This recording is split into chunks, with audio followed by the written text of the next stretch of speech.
Bonjour, mon nom est Jean-Philippe Chabot et c'est moi qui serai l'enseignant de votre enfant en secondaire 5 pour le cours d'éducation financière. Je vais donc faire une petite capsule juste pour vous parler finalement de à quoi va ressembler notre année scolaire cette année en secondaire 5 en éducation financière. C'est un cours en fait qui est assez récent, ça fait quelque chose comme 5 ans environ qu'il y a ça au Québec, le cours d'éducation financière au secondaire de bord en bord partout à travers la province. Et c'est un cours en fait pour lequel les élèves et moi on se voit vraiment pas souvent. Je prends la peine de le mentionner parce que ça va avoir une influence sur nos évaluations.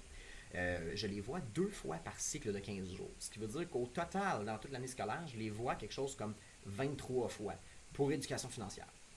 Puis l'impact que cela a en fait sur les évaluations, c'est que ça fait en sorte que pour moi, en tant que prof d'éducation financière, c'est pratiquement impossible de faire des examens.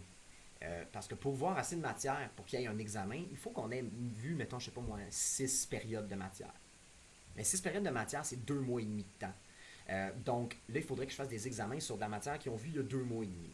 Pour moi, c'est pas juste. Là. Je peux pas faire ça. Donc, en éducation financière, c'est certain que nos évaluations, ça va beaucoup plus être des travaux que vos enfants vont devoir faire. Puis, mon objectif, c'est surtout en fait de les faire réfléchir par rapport à leur gestion financière de manière générale. Pendant l'année, l'ensemble de ce qu'on va voir en éducation financière, ça peut se résumer comme en 3 grands chapitres, si on veut. Le premier avec lequel on va commencer notre année, ça va être sur la consommation, comment consommer de manière responsable. Puis aussi, c'est juste réfléchir à notre manière de consommer dans la vie de manière générale. On va ensuite avoir un deuxième chapitre qui porte sur les études, poursuivre ses études. Quelles sont les affaires auxquelles on doit penser quand vient le temps de continuer ou pas nos études, comment épargner ou pas pour nos études, comment payer ou pas pour nos études. Fait que bref, on a quand même une couple de choses à voir à ce sujet-là.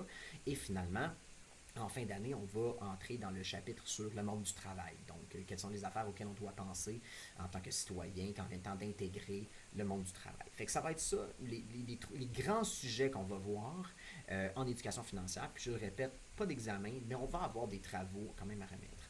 Un des travaux, entre autres, que votre enfant va devoir faire pendant toute l'année scolaire, ça va être un budget. Je leur ai fait un beau document, je suis très très fier de ce document-là, un document Excel dans lequel à chaque mois, votre enfant va devoir écrire finalement ses revenus et ses dépenses. Fait que ses revenus salariaux, ses revenus d'argent de poche s'il y a lieu, ses dépenses en termes de nourriture, en termes de choses à la pharmacie, en termes de peu importe, en termes de jeux vidéo, parce que c'est il y en a des dépenses en jeux vidéo. Fait que bref, je veux leur faire prendre l'habitude finalement de noter quelles sont leurs entrées d'argent et quelles sont leurs sorties d'argent.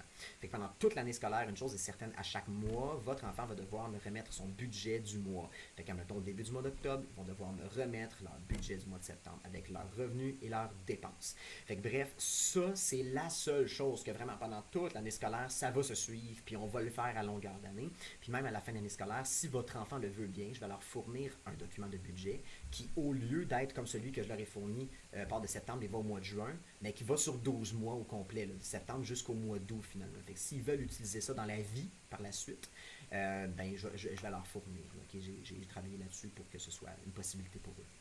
Maintenant, petite précision comme ça, puis je vais le dire aussi dans les autres capsules vidéo, je le dis à tous les parents, il va y avoir un moment pendant l'année scolaire où je ne serai pas là. Puis c'est quand même pour une bonne raison, j'ai mon excuse. À partir du mois de décembre, au milieu du mois de décembre, je devrais m'absenter parce que ma conjointe est enceinte présentement et on attend donc une petite fille pour le 12 décembre si elle veut bien voir le jour à cette date-là. Fait que la date précise, évidemment, on la connaît pas. Donc, il va y avoir un moment où est-ce que je ne serai pas là. Puis moi, je vais prendre le congé de paternité et parentale. Fait qu'il va y avoir 3 mois et demi, 3 mois où est-ce que je serai pas là. Euh, donc, il va y avoir quelqu'un qui va me remplacer pendant 3 mois, pendant l'année scolaire. Et ça veut dire, évidemment, s'il y a un nouveau prof, ben, il y a un nouvel enseignement, une nouvelle manière d'enseigner, une nouvelle manière d'évaluer.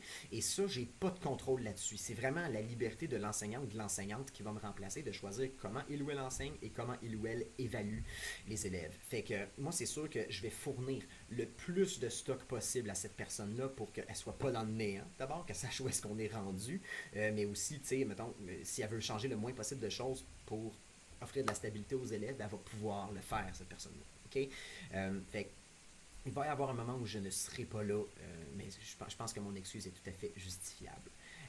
Ceci dit, si vous avez des questions, des inquiétudes par rapport à la matière qu'on va voir, par rapport aux évaluations, par rapport à le fait que je ne serai pas là pendant un bon bout de temps, n'hésitez pas à me contacter, ça va me faire plaisir de vous répondre. Je vous conseillerais fortement d'opter pour Pluriportail pour m'envoyer un message.